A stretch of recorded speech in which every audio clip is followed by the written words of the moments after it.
మనస్సుని బాధ పెట్టడానికి చాలా తేలిక మార్గం ఏది అంటే మాట. మాట చేత పెట్టినటువంటి బాధ అంత కష్టంగా ఉంటుంది. అందులో మీరు ఎవరి విషయంలో మాట్లాడుతున్నారు అన్నదాన్ని బట్టి ఆ పాపం విపరీతంగా పెరిగిపోతుంది. నేను మీతో ఒక మాట చెప్పాలి అంటే, సాధారణంగా మనం చేసినటువంటి హింస వల్ల పాపాన్ని మూట కట్టుకుంటాడు. అది ఒక కోణంలో ఉంటుంది. తాను చెయ్యకూడని పని ఒకటి చేశాడు అనుకోండి, ఒక ప్రాణిని బాధ పెట్టాడు. ఓ కుక్క అలా వెళ్ళిపోతుంది, నా చేతిలో కర్ర ఉంది, నా చేతిలో కర్ర ఉంది కదా అని అలా వెళ్ళిపోతున్న కుక్క మీదకి విసిరితే దాని కాలు విరిగింది అనుకోండి. కాలు విరిగిన కుక్క ఎంతకాలం నిష్కారణంగా నేను కొడితే బాధపడిందో అంతకాలము నేను కూడా కాలు విరిగి బాధపడాలి. ఇప్పుడు ఈశ్వరుడు ఏం చేస్తాడంటే కర్మాకర్మ ఫలప్రదాత. అందుకే కాల కలయతామహం అంటాడు భగవద్గీతలో కృష్ణుడు. నువ్వు జీవుడిగా ఎప్పుడు ఏం చేశావో నాకు తెలుసు, కాలమునందు లెక్క కట్టి ఫలితాన్ని ఇస్తానంటాడు. కాలోహి బలవాన్ కర్త సతతం సుఖదుఃఖయోహో నరాణం పరతంత్రాణం పుణ్య పాపానుయోగత అంటాడు దేవీ భాగవతంలో వ్యాస భగవానుడు. కాలము మహాబలవత్తరమైనది. ఈశ్వరుడు కాలరూపంలో ఉండి గత జన్మలలో నేను చేసిన పాపపుణ్యాలు లెక్కలో పెట్టుకుని ఈ జన్మలో పాపానికి దుఃఖం ఇస్తాడు, పుణ్యానికి సుఖాన్ని ఇస్తాడు. లెక్క చెప్పి ఇవ్వవలసిన అవసరం ఆయనకి లేదు. చాటు నుండి ఫలితాన్ని ఇస్తాడు. చెట్టు చాటు నుండి రాముడు వాలికి ఫలితాన్ని ఇచ్చినాడు. ఆయన ఎదురుగుండా వచ్చి కోటేశ్వరరావు ఫలానా జన్మలో ఫలానా పేరుతో ఉన్నప్పుడు ఒక కుక్కని కొట్టావాయ్, అందుకని ఆ ఫలితాన్ని ఇవాళ నీకు ఇస్తున్నాను. 11 గంటలకి నీ మోకాలు మీద కూడా దెబ్బ తగులుతుందో, మోకాలు మీద నొప్పి 3 రోజులు ఉంటుందో, అప్పుడు కుక్కకి 3 రోజులు ఉందో, ఆయన నాకు చెప్పక్కర్లా, మోకాలు నొప్పి పెట్టేట్టు చేస్తాడంతే. అది ఈశ్వరుడు అంతే. ఆయన శాసకుడు, ఒకడికి చెప్పవలసిన అవసరం ఆయనకు ఉండదు. కానీ కర్మ ఫలితం మాత్రం నడిచి వెళ్ళిపోతూ ఉంటుంది. ఇందులో మీరు ఒక్క విషయాన్ని జ్ఞాపకం పెట్టుకోవాలి. నేను ఒక కుక్కని కొట్టాను అనుకోండి, అది మళ్ళీ ఆ దెబ్బ రూపంలో నన్ను బాధిస్తుంది. ఎప్పుడు నేను ఈ జన్మలో భక్తిగా ఉన్నాను అనుకోండి, ఈశ్వరా ఎప్పుడో తప్పు చేసి ఉంటాను, లేకపోతే ఎందుకు మనుష్య జన్మ వస్తుంది? మనుష్య జన్మ అంటే పాప ఫలితం పుణ్య ఫలితం రెండూ అనుభవించాలి. కానీ తండ్రి బాధ పెట్టకు, బాధ పెట్టావనుకో నీ పాదముల యందు అనురక్తి తగ్గిపోయి ఆ బాధ గురించి ఆలోచిస్తాను. వద్దు, నా పాపములు క్షమించన్నాను అనుకోండి, అలా కుదరదు. చేశావు కాబట్టి ఫలితం అనుభవించాలంటే ఇప్పుడు నీ చేసిన కర్మ గొప్పదవుతుంది. ఈశ్వరుడు గొప్పవాడు కాడు. ఈశ్వరుడు ఏం చేస్తాడంటే భక్తితో జీవనం చేస్తున్న వాడి యొక్క కర్మ ఫలితాన్ని తగ్గిస్తాడు. అందుకే నమశివాభ్యాం అశుభాపహాభ్యాం అని ఆపదామపహర్తారం దాతారం సర్వసంపదాం ఈ శ్లోకాలు ఎందుకు వచ్చాయి? ఇప్పుడు నేను భక్తితో ఉన్నాను, గత జన్మలలో చేసిన పాపానికి ఫలితం ఇవ్వవలసిన సమయం ఆసన్నమైంది. నేను గుండెలు బాదుకుని ఏడవలసినటువంటి పరిస్థితిని ఈశ్వరుడు కల్పించాడు. వీడిప్పుడు మారాడు, నన్ను నమ్మాడు, నీ చెప్పినట్టు బ్రతుకుతున్నాడు. కాబట్టి వీడి కష్టాన్ని తగ్గిస్తానని పాము కరవవలసిన వాణ్ణి చీమతో కరిపించి విడిచిపెట్టాడు. అది ఆయన శక్తి, ఆయన ఈశ్వరుడు. ఆయన అలా ఎందుకు చేశాడని అడగడానికి ఆయన అసలు ఎందుకు అలా చేశాడో మనకి తెలుస్తుందా? చేసిన కర్మ తెలియదుగా. నాకే తెలియనప్పుడు ఇంకొకరికి ఎలా తెలుస్తుంది అడగడానికి? అది ఈశ్వరత్వం అంటే. కాబట్టి ఒక్కొక్క తప్పు పాపాన్ని మాత్రమే ఇస్తుంది. మహాభక్తులైనటువంటి వారి జోలికి వెళ్ళారనుకోండి, అది ఎంత ప్రమాదాన్ని తీసుకొచ్చేస్తుందంటే యుక్తాయుక్త విచక్షణ లేకుండా, శాస్త్రం మీద సరి అయిన అవగాహన లేకుండా, విషయం గురించి సక్రమంగా తెలుసుకోకుండా కేవలము అవతల వారిని బాధ పెట్టడానికి తెంపరితనంతో ప్రవర్తిస్తే భగవంతుడు ఏం చేస్తాడంటే అవతారంగా కిందకొచ్చేస్తాడు. అవతారము అన్న మాటకు అర్థం ఏంటో తెలుసా? తార అంటే ఎక్కడో ఉండడం, తారస్థాయిలో పాడాడంటారు. అవతార వ్యతిరేక పదం. మాంసనేత్రంతో చూడడానికి యోగ్యంగా కిందకొస్తాడు. ఏదో చక్షుతో అన్నాను అనుకోండి, అందరికి అర్థం కాదు. మాంసనేత్రము ఏం బెగబెట్టి గుండెలు బాదుకోక్కర్లేదు, అర్థం అవడానికి ఆ మాటే వాడాలి. మాంసనేత్రంతో చూడడానికి యోగ్యంగా కిందకి దిగి వస్తాడు ఆయన. ఇప్పుడు ఎందుకు వస్తాడో తెలుసా? అసలు ఆయన అలా రావడానికి కారణం ఏమిటో తెలుసా? ఆయనే చెప్పుకున్నాడు, పరిత్రాణాయ సాధూనాం, పరమ భాగవతోత్తములైన వారిని రక్షించడానికి వస్తాను అలాగా. వినాశాయచ దుష్కృతాం, ఆ వాళ్ళని బాధ పెట్టిన వాళ్ళని చీల్చి చెండాడడానికి ఓ రూపంతో కిందకొచ్చేస్తాను. అంటే ఈశ్వరుడు కూడా ఉద్వేగం పొందేది ఎప్పుడు అంటే భాగవతుల జోలికి నువ్వు వెళ్ళావా, ఆ హింస కట్టి కుడిపేస్తుంది, ఈశ్వరుణ్ణి దింపేస్తుంది భూమి మీదకి. అంత క్రోధానికి కారణమవుతుంది. అది సామాన్యమైన దోషం కాదు. అందుకే ఎప్పుడైనా సరే భగవంతుణ్ణి నమ్ముకున్న భక్తుల జోలికి వెళ్ళేటప్పుడు 1కి 10 మార్లు ఆలోచించుకుని వెళ్ళు అని చెప్తారు.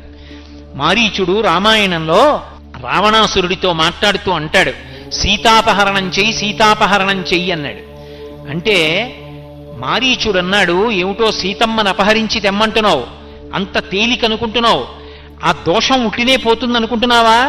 సీతమ్మను అపహరించి తెస్తే రాముడు కనపడకపోతే, సీతమ్మ ఏడిస్తే, సీతమ్మ కన్నుల వెంట నీటి చుక్క పడితే, రావణా నువ్వు ఒక్కడివే చచ్చిపోతాననుకుంటున్నావేమో. వెతికి వెతికి వేటాడేస్తాడు రాముడు. కళత్రాణి చ సౌమ్యాని మిత్రవర్గం స్థైవచ యదీచ్ఛసి చిరం భోక్తమ్మ కృధారామ విప్రియం. ధర్మాన్ని నమ్ముకున్న రాముడి జోలికి వెళ్ళవద్దు. రామో విగ్రహవాన్ ధర్మ సాధు సత్యపరక్రమ. మారీచుడు చెప్పాడు ఈ మాట, రాముడు రాశీభూతమైన ధర్మము అని. రాశీభూతమైన ధర్మమైన రాముడి జోలికి వెళ్ళావా, కట్టి కుడిపేస్తుంది. అది అలా ఇలా కుడపదు.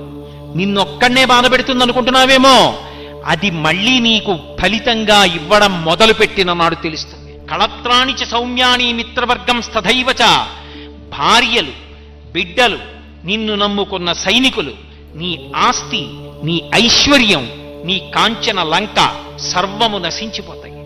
నువ్వు అలా నిలబడి ఉండగా ఒక్కొక్క తల తరిగేస్తాడు రాముడు. ఒక్కొక్క తల తరుగుతూ ఉంటే దేవతలందరూ వచ్చి పైన నిలబడతారు. నిలబడి శభాషను సంతోషిస్తారు. చచ్చాడు రా పాపాత్ముడంటారు. ఆ రోజు తెచ్చుకోకు, రాముడి జోలికి వెళ్ళకు. సాధు పుంగవుల జోలికి వెడితే, ధర్మాత్ముల జోలికి వెడితే, వాళ్ళు బాధపడితే ఒకడితో విడిచిపెట్టదు, వాడితో ఉన్న వాళ్లతో కలిపి కాల్చేస్తుంది. వెళ్ళవద్దు, బాధ పెట్టవద్దు. ఆ హింస పరమ ప్రమాదకరము. అది హాస్యానికి కాని, కేవలముగా ఏమైందిలే అని కాని అంతంత సాహసాలు చెయ్యవద్దు.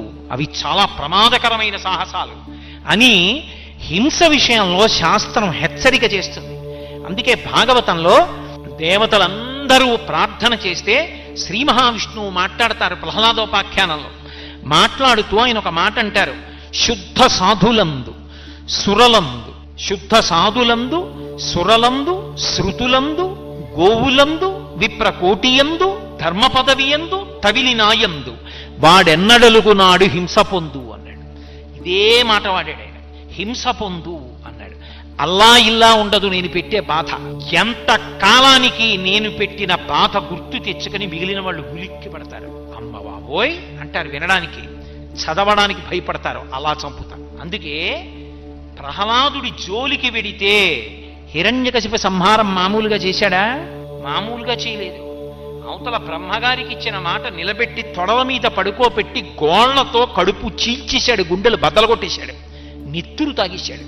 ఎందుకు ఆవేశం? నరసింహావతారం గురించి జరిగితే ఎందుకు ఉలిక్కి పడతారు? పరమ భాగవతోత్తముడైన ప్రహ్లాదుడి జోలికి వెళ్ళాడు. అందుకే ఆయన చెప్పాడు, నేను ఎప్పుడు విపరీతమైన కష్టాలిస్తానో తెలుసా? శుద్ధ సాధులం, నన్ను నమ్ముకుని బ్రతుకుతున్నవాడి జోలికెడితే. శుద్ధ సాధులందు సురలందు, దేవతల జోలికెళ్ళి అదే పనిగా దేవతల్ని నింద చేస్తే. శుద్ధ సాధులందు సురలందు శృతులందు, వేదాన్ని నింద చేస్తే. శుద్ధ సాధులందు సురలందు శృతులందు గోవులందు, గోవుని హింస పెట్టినా, గోవుని సంహరించినా, గోవుని కొట్టినా, గోవుని బాధ పెట్టినా. విప్రకోటియందు, వేదం చదువుకుని భగవంతుణ్ణి నమ్ముకుని పరమ భక్తితో జీవనం చేస్తున్న వాళ్ళ జోలికి వెడితే, అటువంటి బ్రాహ్మణులను చెనకితే. విప్రకోటియందు, ధర్మపదవియందు, ధర్మం జోలికెళ్ళి ధర్మాన్ని పాడు చేస్తే. తవిలి నాయందు, చిట్ట చివరికి నన్ని ధిక్కరిస్తే. తవిలి నాయందు, వాడెన్నడలుగు నాడు హింస పొందు. వాడు ఎప్పుడు వాటి జోలికెళ్ళి పాడు చేస్తాడో ఆనాడు వాడు హింస పొందుతాడు. అంటే విడిచిపెట్టడం అన్న మాట ఉండదు. వాడు పడిన కష్టాలు జ్ఞాపకం తెచ్చుకొని మిగిలిన వాళ్ళు ఒళ్ళు దగ్గర పెట్టుకునేటట్టు చేస్తాను. తస్మాత్ జాగ్రత్త అన్నాడు. అందుకే హింస చెయ్యడం అనేటటువంటిదే పరమ ప్రమాదకరం. ఆ హింస పెద్దలైనటువంటి వారు, పరమ భాగవతోత్తములైనటువంటి వారి జోలికి వెళ్ళేటప్పుడు 1కి 10 మార్లు ఆలోచించి వెళ్ళాలి. లేకపోతే అక్కరలేనటువంటి కష్టాలన్నీ వస్తాయి. అక్కడతో పోదు. శాస్త్రం చెప్పిన మాట ఏమిటో తెలుసా? ఎవడు పరమ భక్తుడైనటువంటి వాడి జోలికి వెళ్ళి వేటాడతాడు. వేటాడడం అంటే అదే పనిగా ప్రయత్నించడం, ఆయన్ని బాధ పెట్టడానికి. ఆ పాపాన్ని ఈశ్వరుడు లెక్కలో పెట్టుకుంటే నేను ఎన్ని ఫలితాలు ఇస్తానని చెప్పాడో తెలుసా? అలా చేస్తే ఇదే మాటలు వాడారండి పోతన గారు భాగవతంలో. వెదకి వెదకి దైత్య వీరులు సాధు పురుషులననప వారి బలములనగిపోయి సిరియు యశము ధర్మంబు ఆయువు భద్రంబు ఆర్యహింస చేత ననగు కాదే. ఇది భాగవతం యొక్క తీర్పు. ఆర్యహింస, ఆర్యులు అంటే భగవంతుణ్ణి నమ్ముకుని బ్రతుకుతున్నవాళ్ళు. వాడు అమాయకుళ్ళ చేతకాని వాళ్ళ కనిపించాడని నువ్వు భక్తుల జోలికి వెడితే ఎన్ని ఇస్తానని చెప్పాడో తెలుసా? వెళ్ళావు కాబట్టి నీకు తెలియదు, నీ బలం అణిగిపోవడం ప్రారంభమైపోతుంది. వెదకి వెదకి దైత్యవీరులు సాధువుల ననపా వారి బలములు అణగిపోయి, వాళ్ళని బాధ పెట్టాననుకుంటున్నావు, నీ బలం అణిగిపోతుంది. 2, యశము, కీర్తి నశించిపోతుంది. ధనము క్రమక్రమంగా కలిసి రావడం పోయి ఐశ్వర్యం మధ్య పతనమైపోతుంది. అందుకే సిరియు, దానితో పాటు యశము, ధర్మంబు, ఆ బుద్ధి వ్యగ్రతని పొందేస్తే ధర్మం పోతుంది మనిషిలో. ధర్మము, ఆయుర్దాయం క్షీణించిపోతుంది. భాగవతుల జోలికి వెళ్ళాడు కాబట్టి. స్వర్గము, ఉత్తమ లోకాల్ని పొందడు, శరీరం పడిపోయిన తర్వాత పాపకూపంలో పడిపోతాడు. స్వర్గము, వీటిపోవు, ఇవన్నీ కూడా నశించిపోతాయి. ఎందుచేత? ఆర్యహింస చేత ననగు కాదే. ఆర్యుల జోలికి వెళ్ళి పెద్దలైనటువంటి వారిని బాధ పెడితే ఆ బాధ కారణంగా అన్ని ఉపద్రవాలు వస్తాయి. అందుకే హింస అన్న మాటని అన్వయం చేసుకునేటప్పుడు నీ వలన హింస జరుగుతోందా అని ఆలోచించుకున్నప్పుడు పొరపాటున కూడా భగవంతుణ్ణి నమ్ముకున్న భక్తుల జోలికి వెళ్ళవద్దు. ఆయన పైకి ఎలా కనపడనివ్వండి, కేవలం ఆయన భజన చేసుకునేవాడు కానివ్వండి. ఆయన మహావిద్వాంసుడా, శాస్త్రం తెలిసిన్నవాడా, ఇవి కాదు. ఆయన భగవంతుణ్ణి నమ్ముకుని ఎప్పుడూ భగవన్నామాన్ని భజన చేసుకుంటూ కూర్చుంటాడంతే. తొందరపడి ఆయన మీద పరిహాసమాడడం, తొందరపడి ఆయన మనసు ఖేదపడేటట్టుగా ప్రవర్తించడం చెయ్యవద్దు. ఎందుచేత? ఎలా ఉన్నాడన్న దాన్ని బట్టి కాదు, ఆయన భగవంతుణ్ణి నమ్ముకుని ఉన్నాడు. వెళ్లకుండా ఉండు, అదే నీ జీవితానికి మంచిది. కాబట్టి ఆర్యహింస చేత ననగు కాదే. ఇది భాగవతంలో హింసకి సంబంధించినటువంటి విషయం మీద చెప్పినటువంటి పరమాద్భుతమైనటువంటి తీర్పు. అయితే మీరు నన్ను ఒక ప్రశ్న ఇయ్యచ్చు, ఏమండి అయితే భగవద్భక్తులైనటువంటి వారి జోలికి వెళ్ళినంత మాత్రం చేతనే ఇటువంటి ఉపద్రవాలు వస్తాయా అంటే, సామాన్యంగా ఎవరి జోలికి వెళ్ళినా కూడా పాపం మూట కట్టుకుంటాడు. భాగవతుల జోలికి వెళ్ళడం మరింత ప్రమాదకరం. ఏదో బ్యాటరీ లైట్లో 3 బ్యాటరీలు ఉండగా చేయి పెడితే చురుక్కుమనడానికి, ఇంట్లో కరెంటు ఉండగా ఫ్యూజులో చేయి పెడితే ధన్మని షాక్ కొట్టడానికి, ట్రాన్స్ఫార్మర్ మీద ఎక్కి ముట్టుకుంటే షాక్ కొట్టడానికి తేడాలు ఉండవండి. 3 షాకులు ఒకలా ఉంటాయా? దేని శక్తి దాందే విద్యుద్ఘాతంలో. కాబట్టి ఏదైనా పొరపాటే, నువ్వు అలా ముట్టుకోకూడదు. కానీ కోరి ట్రాన్స్ఫార్మర్లు ఎందుకు ముట్టుకుంటావు? అందుకే అది ఎక్కకూడదు. దాని మీద పుర్రె బొమ్మ 2 ముక్కలు వేశారు. అదే భాగవతంలో పోతన గారి. వెళ్లకు దాని జోలికి, పరమ ప్రమాదం ఒక జన్మతో పోదు, కొన్ని జన్మలు కట్టి కుడుపుతుంది. ఎందుకురా నీకు? దాని జోలికి వెళ్లకు, అటువంటి హింస చెయ్యవద్దు అన్నారు. ఇది సాధు పురుషుల విషయంలో ఎంత అన్వయమవుతుందో సాధు జంతువుల విషయంలో కూడా అంతే అన్వయమవుతుంది. అది విచిత్రం. అందుకే పరీక్షిన్ మహారాజు గారు మాట్లాడుతూ ఒక మాట అంటాడు. ఆయన కలిపురుషుడి దగ్గర మాట్లాడుతున్నప్పుడు భూదేవి వంక తిరిగి ఒక మాట అన్నాడు. అమ్మా, సాధువులకు జంతువులను బాధించడి కలుల భంజింపని రాజాధము ఆయు స్వర్గము శ్రీ ధనము వీటిపోవు సిద్ధము తల్లి అన్నాడు. ఎక్కడైనా సరే అమ్మా, రాజైనటువంటి వాడి యొక్క ప్రధాన లక్షణం ఏమిటో తెలుసా? సాధువులకు జంతువులకు. సాధువులైన జంతువులు అన్న మాటకు అర్థం ఏమిటో పోతన గారే చెప్పారు భాగవతంలో. ఏదో వాహినులైన వాహినులందు జలంబు త్రావి అంటారు.